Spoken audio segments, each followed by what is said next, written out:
Hey there, all you sibling people, and welcome back. You're listening to Sisters Show Me How, the podcast, a place where we help you talk through all the real rough shit.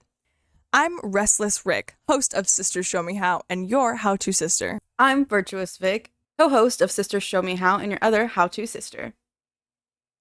I'm Catnap Cat, co-host of Sisters Show Me How and your other how-to sister. Okay, sibling people, so tell me, what's your sleep life look like? Could be better. We have highs and lows. How much do you need to be satisfied? And then Probably 8. Yeah.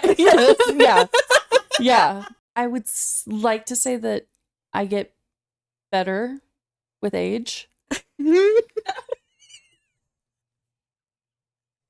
I don't know where I was going with that. Yeah.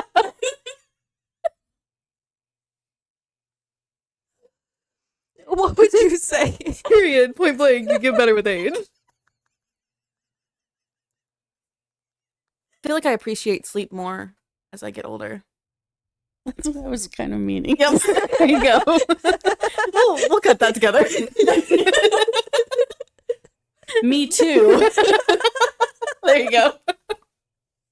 We got it. Yeah, things that I didn't enjoy about sleep when I was younger, like naps, I greatly appreciate now. And bedtimes. For sure. I'm like, thank God. And the earlier the better. It's I know. I need that time Yeah. to just unwind and lay there. Right. It's socially acceptable now to leave things because it's past your bedtime. Yes. I love that. Yes. Whereas before it's is it past your bedtime? You're like, no, No, I'm fine. I don't need sleep. I don't have a bedtime. Yeah. I'm grown. But now it's no, actually, it was 15 minutes ago and I should have been out of here 30 minutes ago. Yeah. So Time for me to go. Kitten needs her rest. need my beauty I need sleep. my sweet. You won't like me when I don't sleep. Don't talk to me before my second cup of coffee. Oh my God. We are officially mugs. Yeah. Okay, so today we are talking about sleep. What is it? Why do we do it? Why is it important? And how do I ensure I'm being the bestest sleeper that I can be? Let's talk about it.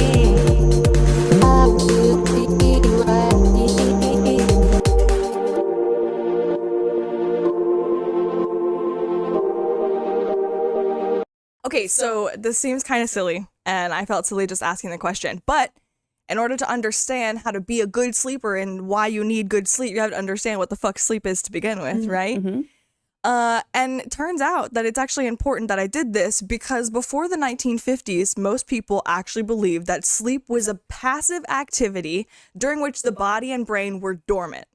So not shockingly so, they were very, very, very wrong. Yeah. Very. You couldn't probably be more wrong Than the 1950s? than the 1950s. Yeah, it was pretty bad times. Okay, so who is going to help us is the little sleep genies.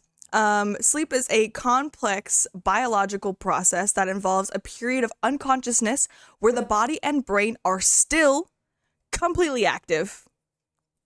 Yeah, you heard me right. It is a vital part of human body functioning, and it helps people stay healthy, process new information, and feel well rested. According to the Johns Hopkins Medical Journal, in their article, The Science of Sleep, Understanding What Happens When You Sleep. I love how succinct their article names are. No fluff there. You ain't gonna guess. No, this is what it's about. I love it. Throughout your time asleep, your brain will cycle repeatedly through two different types of sleep: REM, which is rapid eye movement sleep, and non-REM sleep, non-rapid eye movement sleep.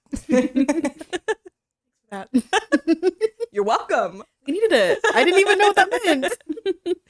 So the first part of this cycle is non-REM sleep, which is composed of 4 stages. The first stage comes between being awake and falling asleep. That's that one part where you can still hear everything that's going on, but your eyelids do not work anymore. The best part of going to sleep. Dude, that is my favorite part. I love the feeling of I am about to go to sleep. You know what? My favorite part of that feeling is when you're not supposed to be doing it. Like when you're in class or something and you're like Yes. being naughty about it. You're like, I'm not supposed to be sleeping, but here I am nodding off. But I'm gonna do it. Like when you're driving down the I highway. was literally about to say that. On my way to work in the morning. Our one brain cell that travels between the two of us. Like, guys, we got there. We got the joke. We did it. Oh my Guys, this is God. going to be a t-shirt. I'm going to each give you half of a brain cell. And I will wear that with I pride. will. Thing 1 and thing 2. The second stage of non-REM sleep is light sleep, when heart rate and breathing regulate and body temperature drops. See, it's interesting that they say that because I always feel like I get hotter whenever I'm sleeping. But they always say your body temperature drops. So like, why am I sweating then? Yeah. Yeah, I wake up and I am like, oh, I'm sweaty. Right. Like every day. Hmm.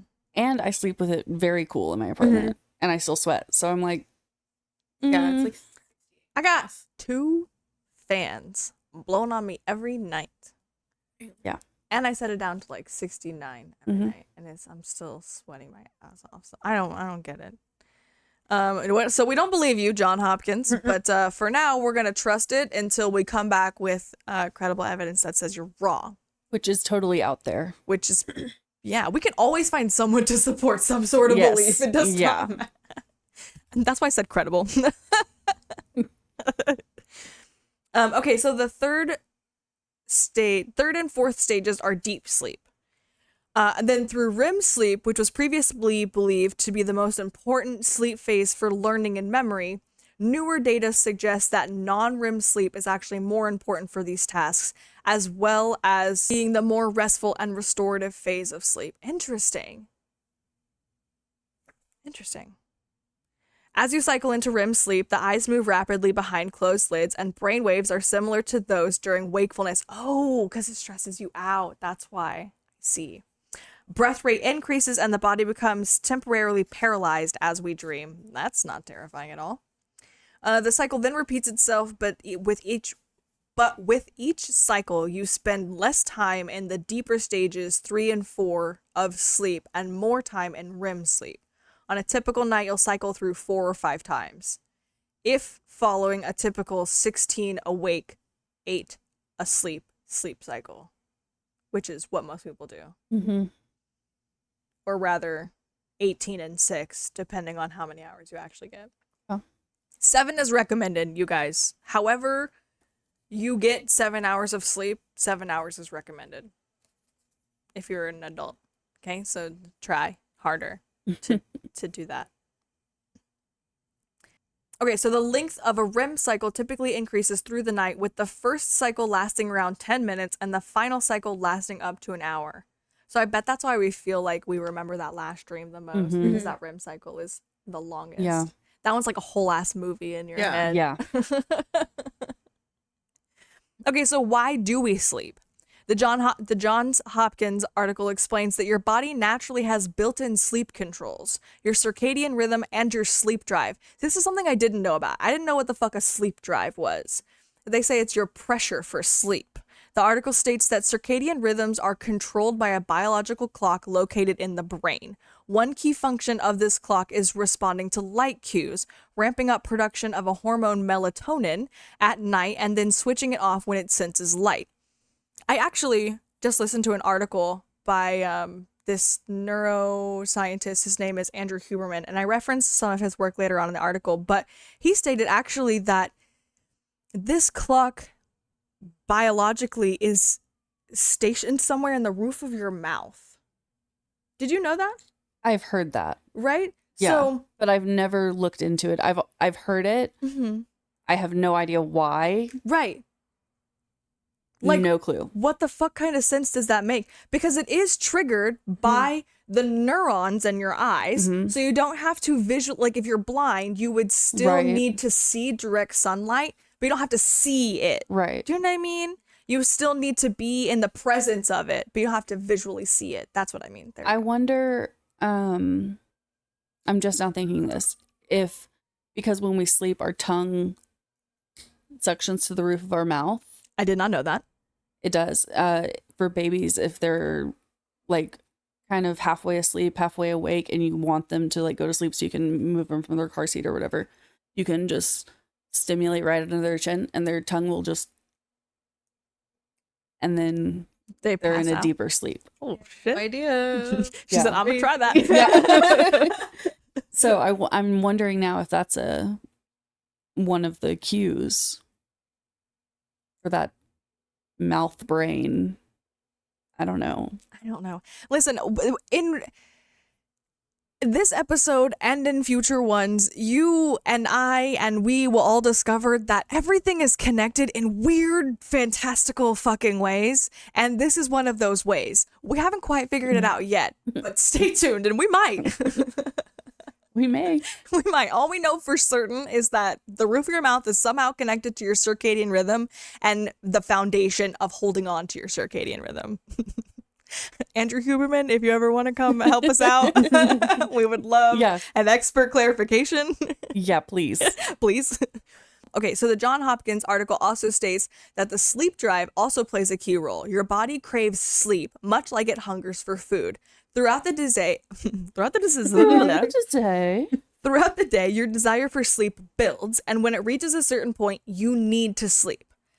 I love this part. A major difference between sleep and hunger. Your body cannot force you to eat whenever you're hungry. But whenever you're tired, your body can put your ass to sleep. I love that because it sounds like you're dead. Yeah.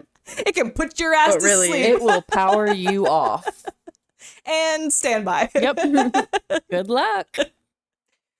It says, even if you're in a meeting or behind the wheel of a car, it does not care. I just love that a science article put that in there. They were like, Yeah. When you're exhausted, your body is even able to engage in micro sleep episodes of 1 or 2 seconds while your eyes are open. What the fuck? I feel like that was my entire senior year of college. That Dude, was you and just, yeah. Like, wait, what? I missed that. for a Yeah, I don't second. think I slept. I think I napped for that whole year, maybe. But Yeah. no. My longest nap, maybe 4 hours. Oh, yeah. Yeah. It was awful. I feel that. I absolutely feel that. Speaking of naps, they say that napping for more than 30 minutes later in the day can throw off your night's sleep by decreasing your body's sleep drive. Oh. If I take a nap too close, like if it's after like 3, Mm-hmm. that's not happening. That can't happen. It can't happen. Yeah, no, that's an off limits thing. But That's interesting. before then, yeah, then later in the night. Yeah, Whatever. I nap all the time, but my sleep schedule is shit. So you should not be taking advice from me. That's why I did research for this one, because I don't have good sleep advice. And I definitely need this fucking episode because I need to get my shit together. Fun fact, women who do not get good sleep are most likely to get Alzheimer's when they are older. I listened to something about that today. Dementia and Alzheimer's, Yeah. extremely, like so much more likely Yes. in women who have been chronically sleep deprived. Yes. So all you women out there, get your sleep life together because it's so important if you want to remember the rest of your life. Oh, truly. So whenever I read this article, I was very interested in the whole sleep drive thing because, again, I'd never heard about it. I don't know what the fuck sleep pressure was. But then I remembered that I read this book my handy dandy book called This Is Your Mind on Plants by Michael Pollan. It goes over the effects of caffeine, peyote, and poppy seeds or opium on the brain. And the part of caffeine, obviously he goes into sleep because sleep directly is correlated with caffeine. You know, obviously they're the antithesis of each other. And so he says there's a chemical made by the body picked up by the central nervous system called adenosine. Adenosine is a psychoactive compound that has a depressive and hypnotic, that is sleep-inducing, effect on the brain when it binds to its receptor. It diminishes the rates at which our neurons fire. So over the course of the day, adenosine levels gradually rise in the bloodstream and begins to slow mental operations in preparation for sleep. As adenosine builds in your brain, you begin to feel less alert and a mounting desire to go to bed, aka sleep pressure. I was like, oh, that makes sense. There's a chemical connected to it. Duh. Okay, so why is sleep so gosh darn important? The John Hopkins article explains that if you have ever felt foggy after a poor night's sleep, it won't surprise you that sleep significantly impacts brain function. First, a healthy amount of sleep is vital for brain plasticity, which is your ability to adapt to input. If we sleep too little, we become unable to process what we learned during the day, and we have more trouble remembering it in the future. Researchers have also believed that sleep may promote a removal of waste products from the brain cells, something that occurs less effectively when the brain is awake.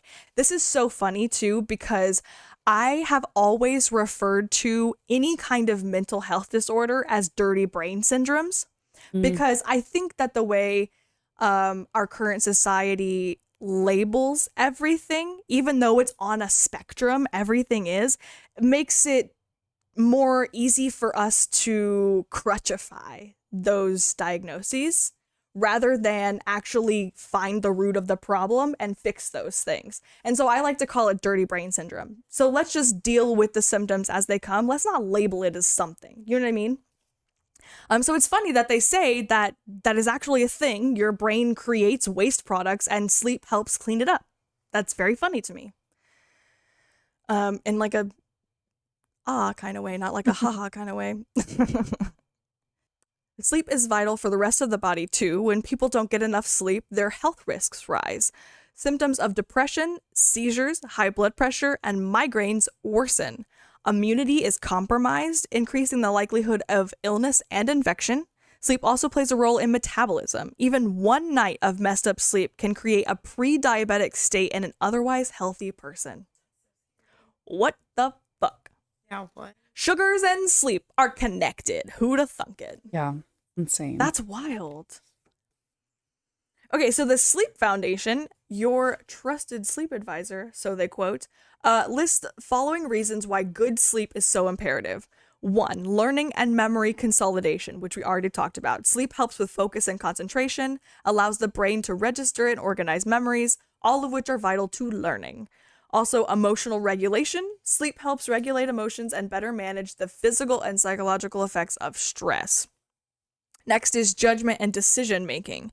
Sleep influences a person's ability to recognize danger and threats. Healthy sleep supports sound judgment and good decision making.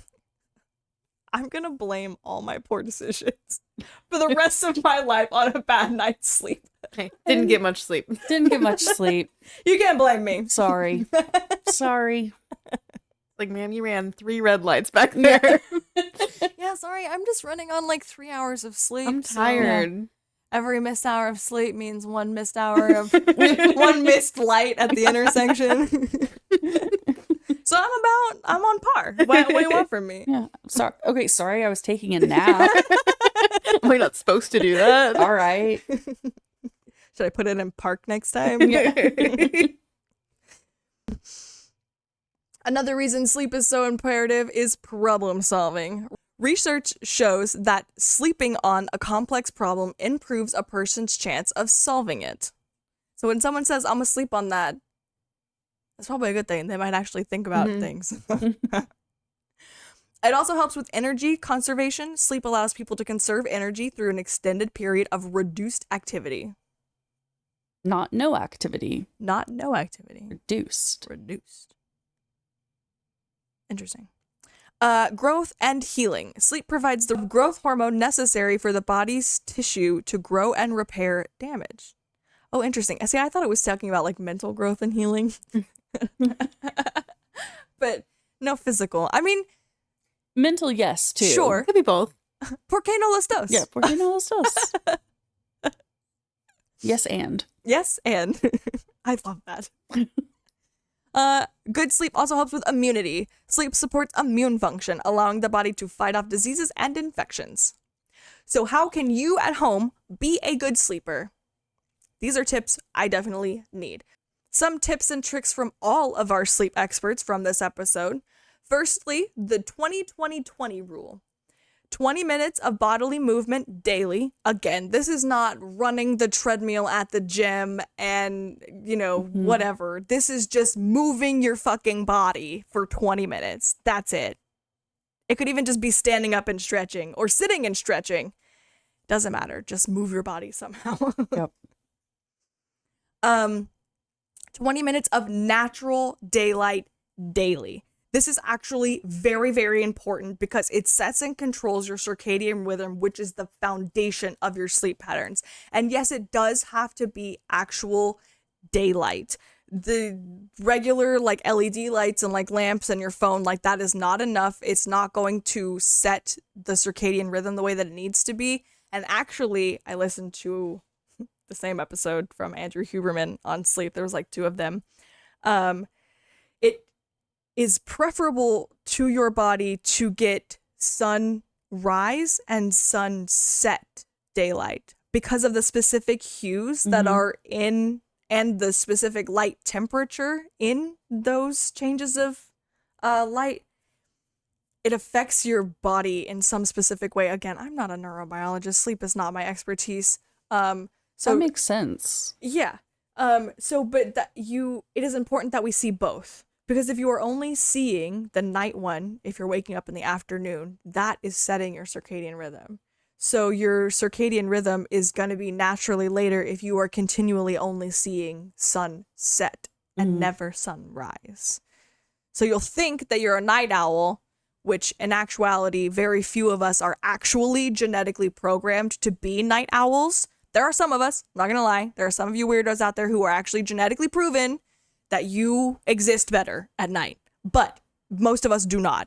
You have just tricked your circadian rhythm into thinking that that is when you should be awake because of the time habitually that you have been awake. So, you're doing it to yourself. If you toss and turn for more than 20 minutes, get out of bed, try a relaxing activity in low light until you tire again. Surprisingly, candlelight and red light do not affect your circadian rhythm at all. So, really? Yeah. Which I think is very interesting because in the natural world, that would be the only way that humans would see light at night, would be either from the moon, which is low light, or from a fire, which candlelight or red light. So it makes sense that those things would not affect our circadian rhythm because our body, naturally, the earth would know that those things occur at night. So if you have to be up at night and you need to see, because, we're not nocturnal and we don't have night vision, use some sort of that. Put your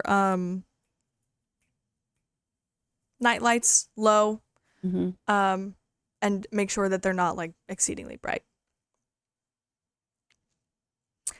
Again, if you toss and turn for more than 20 minutes, go ahead, get up, do something relaxing until you tire again, because tossing around for too long will increase frustration, which increases cortisol in the brain, which completely is the opposite effect of what we want to be doing. It's going to reduce your likelihood of actually being able to go to sleep. So the next tip and trick is cool, dark, and quiet. Reduce light exposure 1 hour before bed, including your phone. Lower room temperature, 65 to 68 degrees Fahrenheit is best. Reduce noise pollution 30 minutes before bed. So, no concerts 30 minutes before bed, preferably. Turn down your TV from 30 to 15 because I know you weirdos are only doing it on 0s or 5s. Tell me I'm wrong.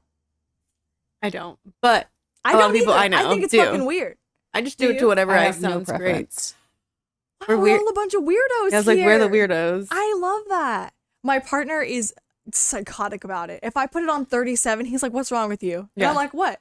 I don't even notice it. He's like, No. "Why 37?" And I'm like, "Why does it matter? This Sounds is where it good. sounds good to me." Yeah. Like, what are you I don't look at talking the about? Number. yeah. No, Who I'm gives a just I'm fuck? just listening. I'm like, can I hear better? I'm not counting. Like, That doesn't matter. no, I don't absolutely know. not. That's funny. That's sweet. We all bond over that. That's nice. Yes. You witnessed it first, folks. Okay, so the next tip is do not eat dinner an hour and a half before bed. It can be harder to fall asleep if your body is still digesting a big dinner.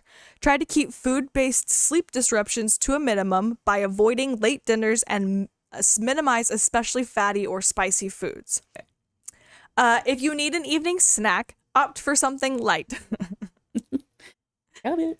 Next tip, limit alcohol intake. Experts recommend avoiding alcohol consumption 3 hours before bed. Wow, that's quite a bit. I usually get drunk and then pass the fuck out. That's what I'm like.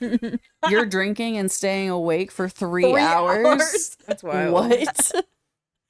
That's Absolutely not. wild. Okay, well, I guess I'm going to stop drinking because I just can't. Excessive use prior to bed can lead to frequent wakings. Alcohol is a diuretic, which means more urine in the body and more potty breaks. Drinks. What? Ooh. Delicious. Hmm. I was tired when I wrote it. More potty drinks. What the fuck? Hey, I was rolling with it. And overall low sleep quality. Also shows that alcohol intake reduces the amount of REM sleep you get, which means no dreaming for you. It worsens. Alcohol also worsens symptoms of sleep apnea by relaxing the muscles in the airway and causing it to collapse more often. That I did not know. I did know it makes my dad snore more when he drinks like super heavy, so I guess that makes That's sense. crazy. Now I'm gonna tell my mom this, and I'm gonna be like, "Look, it's the alcohol that's doing it," and my dad's gonna be like, "Give her one more reason. That's all she fucking Yep. needs." Yep. My mom's always bitching about his beer drinking.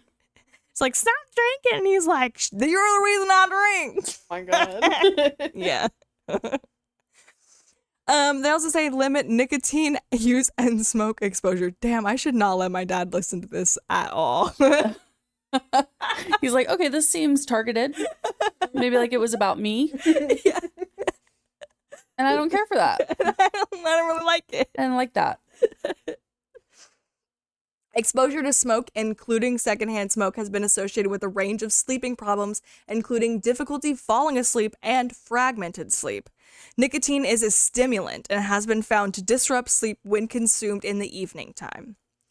They also say to keep caffeine intake to no more than 2 cups. Okay, let me clarify here. 2 cups as in 32 ounces in total, not 2 extra large Starbies, okay? I'm talking to you, bitch. You know I am.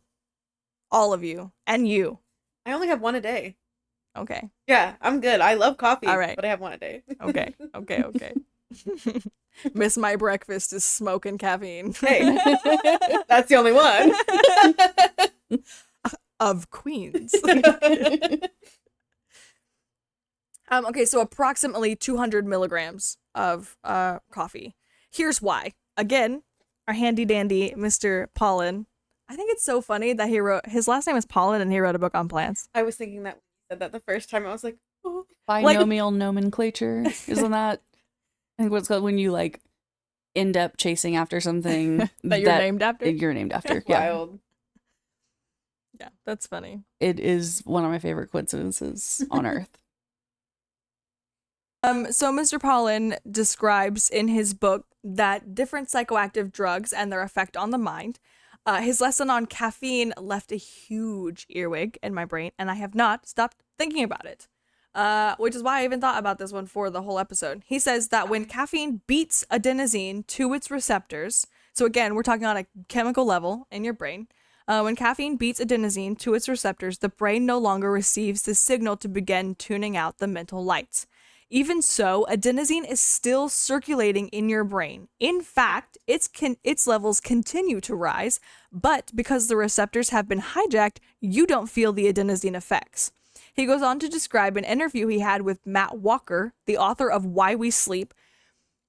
Andrew Huberman also mentioned this book and this man in his sleep thing, so I definitely think that this is a book that I probably need to get, and you also, if you're interested in your sleep and why you sleep or in the research that goes into that, I would recommend you get it as well. I haven't read it, can't vouch for it, but I really want to, and a lot of the people that I trust have read it and have vouched for it. But he says that he had an interview with Matt Walker, and he had this to say. Read highlighted portions. Okay. This was very important, obviously, because I brought out the whole book, and I said, you will read these portions. Why We Sleep is the scare... Okay, Mr. Pollan says... Why We Sleep is the scarier books I've ever read. Walker, an Englishman, is a compact and wired man. I would describe him as caffeinated, except I know he is not. He is single-minded in his mission to alert the world to an invisible public health crisis, which is that we are not getting nearly enough sleep. The sleep we are getting stinks, and a principal culprit of this crime against body and mind is caffeine. Caffeine itself might not be bad for you, but the sleep it's stealing from you may have a price. According to Walker, research suggests that insufficient sleep may be a key factor to the development of Alzheimer's disease, stroke, heart failure, depression, anxiety, suicide, and obesity. Jesus fucking Christ. 1, 2, 3, 4, 5, 6, 7, 8, 9 problems. The shorter you sleep, he bluntly concludes, the shorter your lifespan. Bum, bum, bum, bum. Matt Walker grew up in England drinking copious amounts of black tea morning, noon, and night. He no longer consumes caffeine, period, save for the small amounts and his occasional cup of decaf. Well, now you're just a liar. I never drink coffee except for when I do. When I do, I do. And when I do, I do. But when I don't, I never do. I never do. Excellent. In fact, none of the sleep researchers or experts on circadian rhythms whom I interviewed for this story use caffeine. That's like the Pepsi CEO not drinking Pepsi. Ugh. He doesn't. Let that sink in. I thought of myself as a pretty good sleeper before I met Matt Walker. At lunch, he probed me about my sleep habits. I told him I usually get a solid 7 hours, fall asleep easily, dream most nights. How many times a night do you wake? He asked. I'm up for 3 or 4 hours a night, usually to pee, but I almost always fall right back to sleep. He nodded gravely. That's really not good. All those interruptions, sleep quality is just as important as sleep quantity. The interruptions were undermining the amount of deep or slow wave sleep I was getting, something above and beyond the REM sleep I had always thought was the measure of a good night's shut-eye. But it seems that deep sleep is just as important to our health, and the amount we get tends to decline with age. Oh, we're fucked. During deep sleep, low-frequency brainwaves set out from the frontal cortex and travel toward the back of the brain, in the process synchronizing many thousands of brain cells in a kind of neural symphony. This harmonizing of our neurons helps us distill and consolidate the blizzard of information we're taking in during the day. Memories are carried on these slow waves from sites of short-term daily storage to more permanent locations. Picture the mental desktop being cleared off and reorganized at the end of the workday as the brain's files are stowed in their proper place or trashed. Walker explained that for most people, the quarter life of caffeine is usually about 12 hours, meaning that 25% of caffeine in a cup of coffee consumed at noon is still circulating in your brain when you go to bed at midnight. That could well enough be enough to completely wreck your deep sleep. 12 fucking hours. That sucks. I'm to the point now, I don't drink caffeine past 10 a.m. if I do drink caffeine. I'm 11:30, anything past that, Too much. it's gonna be impossible. Okay, so the next tip, so many things to stay away from. Avoid melatonin, especially if you have big sleep issues. The extended use of melatonin as a sleep aid reduces your body's ability to produce it on its own, making your sleep issues bigger and worse as time goes on. It also can increase the risk for those of us with mood disorders, as it has been linked to irritability, anxiety, and depression. Fun fact, melatonin is not a vitamin. It is a hormone, just like estrogen and testosterone. It is the only hormone that you can buy without a prescription. That's insane. Without a prescription. The only one. That immediately signals a red flag. I thought it was a vitamin this whole time. Like, So did I. like Yeah, fucking I did St. too. John's wort or some shit. It's not. Again, Mr. Huberman, who is a neuroscientist and a professor, he also mentions in Matt Walker's book, Why We Sleep, that Matt states that there is evidence in commercially available melatonin that the amount of melatonin that's been tested for various brands can range anywhere from being 15%. So like if they say there's 100 milligrams, which is quite a lot, it could only be 15 milligrams, even though it says 100 per pill, or up to 400 times more than what is listed on the bottle. It's not regulated. It is completely unregulated. So it is so very, very not safe. I'm not here to demonize anything, right? But it's not safe to be taking melatonin when you don't actually know the amount you are taking at any given moment. Mm-hmm. That's crazy. When they can lie to you, it's not safe to trust it. Yeah. That's all I'm saying. So just be careful with your melatonin because your body does produce it all by itself. It is a hormone. It's not a vitamin. It does not grow on a bush somewhere. It goes in your brain. And it is not regulated. So just be careful. You can fuck with your sleep real bad. Instead, try valerian root, which is a plant. It grows in the ground. Chamomile, tea, tart cherry juice, or lavender. All plants. Real vitamins. You can make individual teas with any of these, or you can mix them all together, or you can mix whichever you like of the flavors together with some kind of like agar-agar or tapioca syrup or something, and make like a gummy of it. For any of you who have kids with sleep issues and you want something like fun that they will actually enjoy, but won't actually fuck with their sleep system, you could try that. I know there's lots of Pinterest and TikTok moms who are really good at that. I'm not. I don't really like gummies, but you can figure it out. You guys are smart. So next, their lovely tip is reserve your bed for sleep and sex only. If you have a comfortable bed, it may be tempted to spend your leisure time in it, but this can cause problems at bedtime. Your brain is dumb. It needs very clear signals for things, including when it's time to sleep and when it's time to play. So you want a strong mental association between your bed and sleep. So try to keep activities in your bed limited strictly to sleep and sex. Or don't have sex in your bed at all. Get frisky. Just have a couch designated for sex. Have some fun. Have some fun. You got a have balcony? A closet designated for sex. Yeah. Where's the dining room table at? Where's the bathroom counter at? Yeah, come Wipe it on. up a little bit. Jeez. Fuck in the sink. They next say make an actual routine. It is close to impossible for your body to get accustomed to a healthy sleep routine if you are constantly waking up at different times. Pick a wake up time and stick to it, even on weekends or other days when you would otherwise be tempted to sleep in. Listen, you don't really feel the effects of your day off if you're sleeping halfway through what would be your shift anyways. She's like, I disagree 100%. I will not be doing that yet. Some days I just spend it in bed. It's just like now I feel like I can get up and do something. I love a day that's just spent napping, chilling. The best. So I love those days and I agree with those, but maybe our happy compromise between still having those days and maintaining a healthy sleep relationship is to wake up with our alarm and then go to a couch. Go to another comfy place that's not your bed Yeah. and continue relaxing and lounging and napping and doing whatever you want, so long as you're getting up, moving your body, Yeah. still adhering to the schedule, getting out of bed, and just doing it somewhere else. You know what I mean? That's a good idea. Yeah. I think there's a happy compromise between everything. For sure. You know, porque no los dos. That's literally my motto for everything. I will find a way to make it work. Yeah.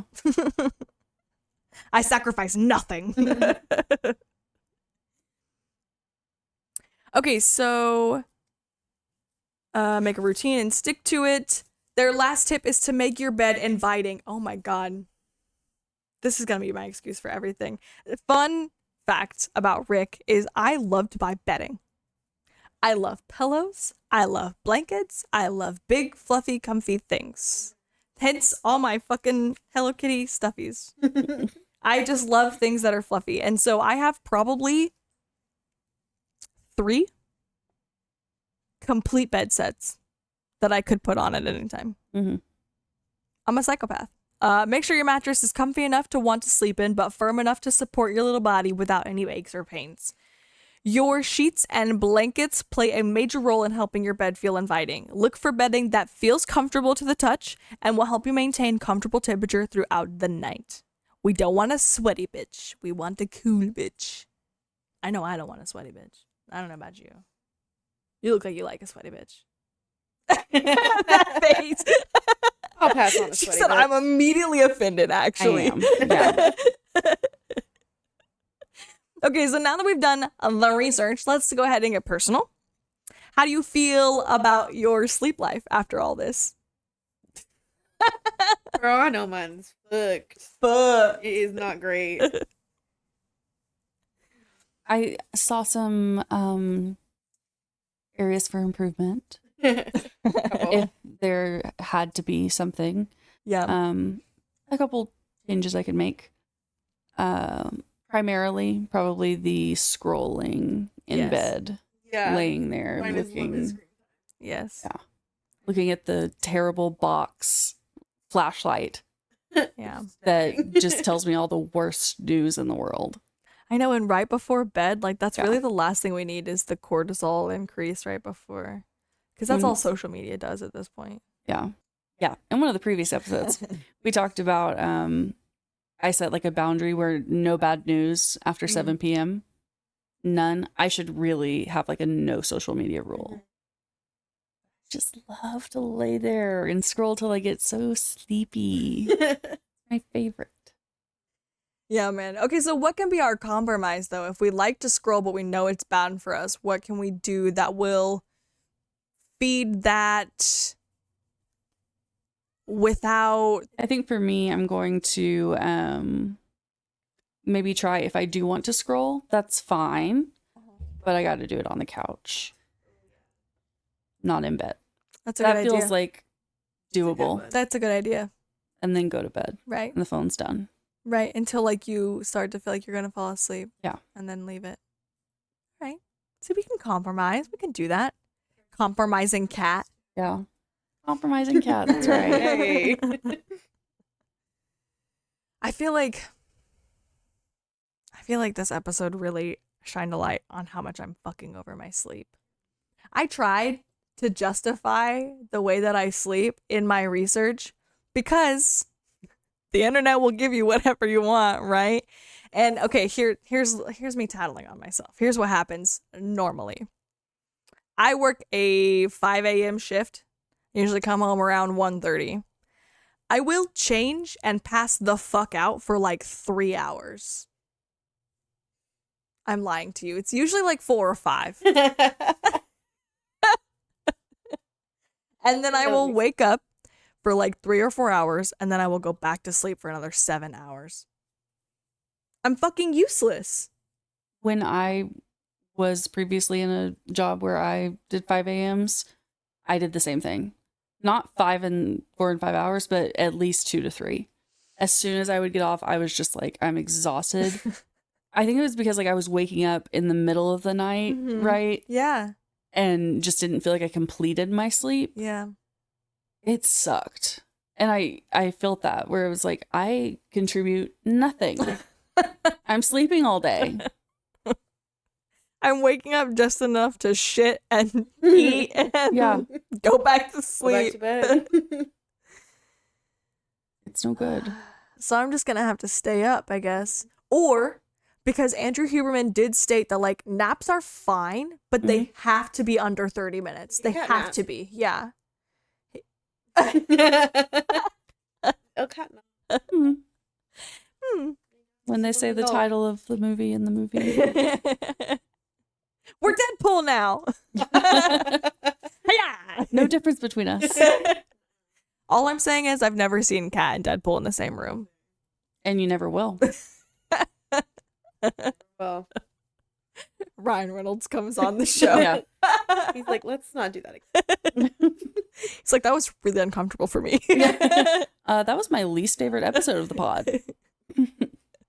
So I found this thing that says there are sleep schedules called biphasic sleep schedules, and there's apparently a bunch of them: a 60, 90-minute siesta, a midday nap, and then a 5 or 6 hour sleep schedule, a midday nap, popular with senior citizens, after a hearty lunch, includes 20 to 30-minute nap with a regular 6 to 7 hours. Baby down to sleep after they've had their bottle. That's gonna be me. Full Like, tummy. that's what I'm gonna have to do is this midday nap Oh, thing. yeah.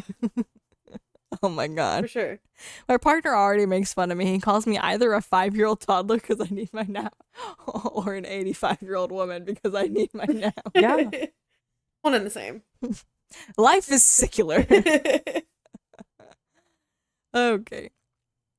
And then the shift sleeper, original biphasic sleep, they wake up for like 2 hours in the middle of the night and go back to sleep. But apparently it's not real, and naps are not really good for you, so I just need to get my shit together.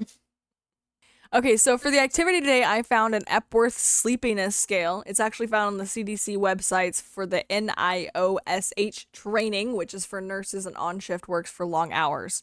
So it says, in your current usual way of life, how likely are you to nod off or fall asleep in the following situations in contrast to just feeling tired? So just like on your average day, not just like when you particularly had a rough day. Even when you haven't done some of these things recently, you try to work out how they would affect you. It is important that you answer each of these questions as best you can.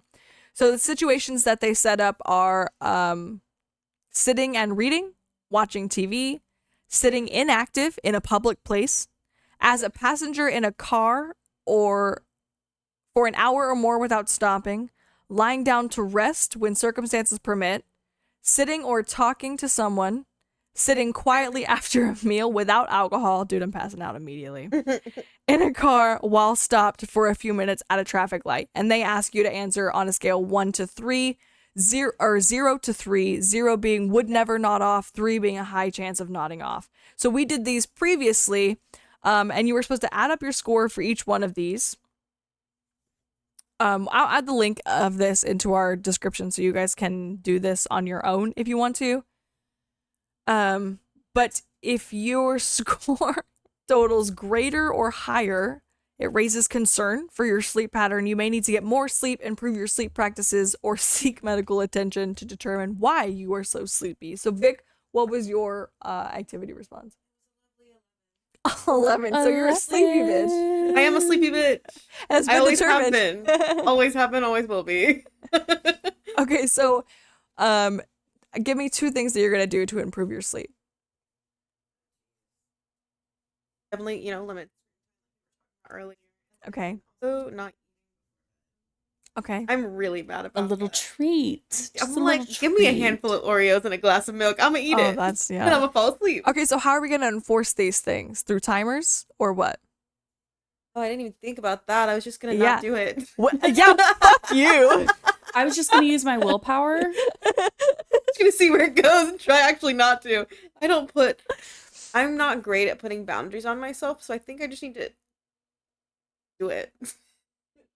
The timers don't help me. I've realized. Do you hear what you just said though? I'm not great with putting boundaries on myself, so I'm just gonna wing it. Yeah.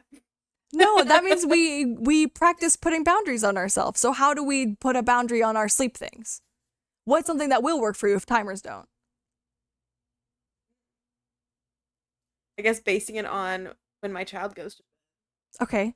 I start my Does she have a permanent sleep? Yeah. Okay. It's 7:30 to 8 is when we. Okay. So I should probably just.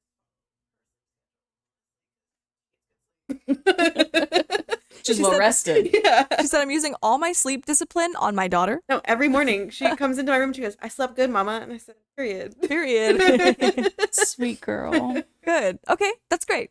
That's a good Yeah, idea. that's awesome. All right, Kat, what did you score on yours? I got a cute, quaint little 4. Wow. All Not Yeah. a sleepy bitch. Yeah. It's taken a long time to get here. Awake but bitch. Yeah, I'm woke. I'm I would woke. say. Um, How dare you? yeah, I know. Yeah, it's gonna take a lot for me to actually feel like I'm gonna nod off. Okay. That is very rare. Interesting. I have to be laying down. It's not like sitting on a couch. I would never. I would just literally never. Okay, I will say there was one time, it was my sophomore year of college. I had gone to Panama City Beach for spring break, Panama. and it was wild and so fun. It's a wild time. But that means that I did not do my spring capsule project. So I got back and I was sitting on the floor of a Kinko's waiting for them to change the ink. And I was sitting on the floor, leaned up against a table, just passed out. Came to, and this woman was crouched down. She was like, "Are you okay?" And I was like, "Oh, is the printer ready?" And she was just like, "Yeah, are you all right?" And I was like, "Absolutely not." I'm in college. What the fuck do you want from me? Come on, sister. This isn't good. So I will say that I have fallen asleep in a public place once, That's fine. but it's not happening. It's not commonplace. It's not happening. Do you have issues falling asleep? Oh yeah. I have a whole thing I have to do, and I have little rules and things that I have to follow, and yeah, it's stupid. Okay, so what are 2 things that we're gonna do to improve our sleep? Definitely going to take my screen time to the living room. Good idea. Sit in my chair. Work on that or my mental couch. association. Yeah. Yeah. And I think the other thing that I really want to do is I do use my room. Like, this is for sleep, right? Mhm. So my bed is kind of like utility. So I've got my pillows and my sheets and my blanket.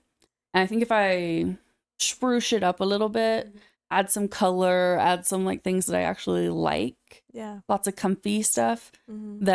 that will help me to relax when I'm in it. Yeah. So If you feel like a princess in your bed, you're gonna sleep like a princess. Mhm. yeah. Can vouch from experience. Yeah. What about you? What'd you score? I don't remember. A big number. Yeah. 13. Yeah.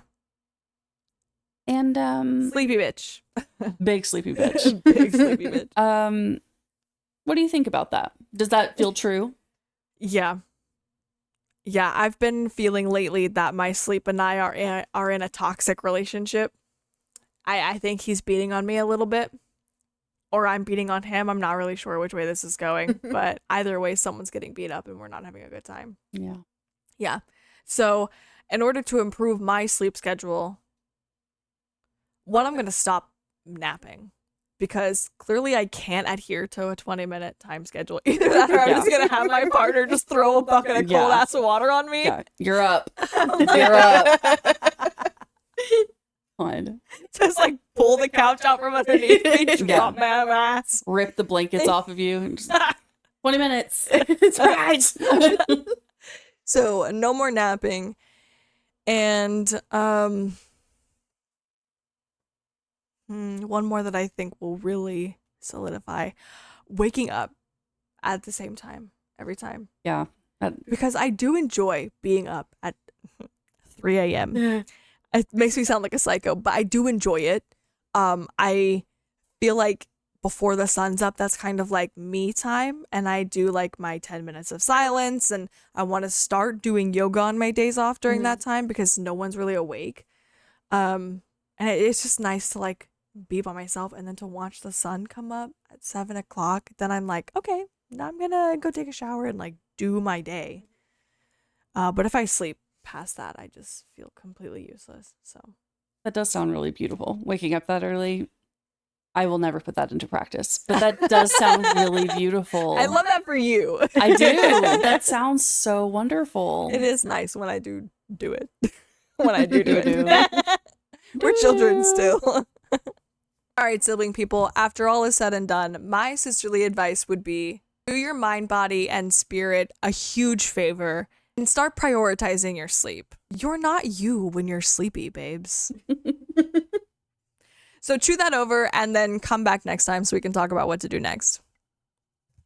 As for today, we love that you came to Chit Chat. Feel free to take what you need and leave what you don't. And join us in the next chat when you feel like it. Or take a break from all the talk and watch us get some actual work done on our DIY channel. Only on YouTube. Don't forget to check out our social media for more how-to guides and bonus footage from previous episodes. And while you're there, tell us what's going on in your world. What can we do to help? After all, that's what a sister's for. Bye, guys. And we I forgot to put this in the reminder, but did anyone bring out their favorite stuffed animal? No. That's fair. I should have brought neither one of you did. I'm not gonna pull one out, so it doesn't matter. It's gutting. should have brought my favorite pillow. We could all have Hello Kitties. I do have enough Hello Kitty. I have we these. know. Yes. Let's all do Hello Kitties, please. Are you an Aquarius, an Aries, a Libra, or a Scorpio? I'm a Libra. You're a Libra? My birthday's in 2 days. Yeah. Okay, so another reason slope. Another reason sleep is so important is because it helps with Problem solving. These pajamas are really affecting my ability to No, talk. do you need sleep? I need a nap. This I'm gonna episode take is a just nap. us sleeping. Good night. Watch us sleep for 3 hours. Oh my god, that would be so fucking funny. ASMR. Just us sleeping. Join the Patreon. Yeah, watch us sleep. I'm so dead. I'll do it. I'd do it too. Dude, that one bitch made like $5,000 with people just watching her sleep. Yes. I would totally Every make time that $5,000. there's like a modern art thing like that, I'm just like, I hate you. I hate you. That's me. That should be me. Common theme tonight. It is. I would like to say that I get better with age. I don't know where I was going with that. Yeah.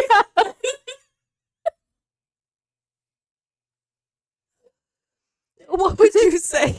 Period. Point blank. You get better with age. Alright, guys, I'm done being sexy. Yeah, I want to end that now. It's not working. You know, we tried our hardest.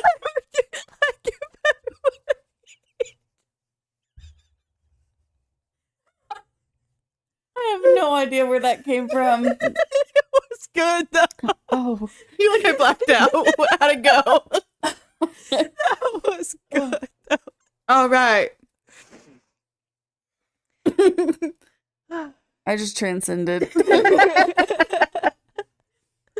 Okay. The Sky Daddy Land. Really? I almost went towards the light. I almost did it. But no, they need me. The pod needs me. Not now, Jesus, not now. Imagine you just like in the middle of this podcast. That time our co-host died on camera. Oh shit. Oh my Don't god. worry, guys, she signed a non-liability contract.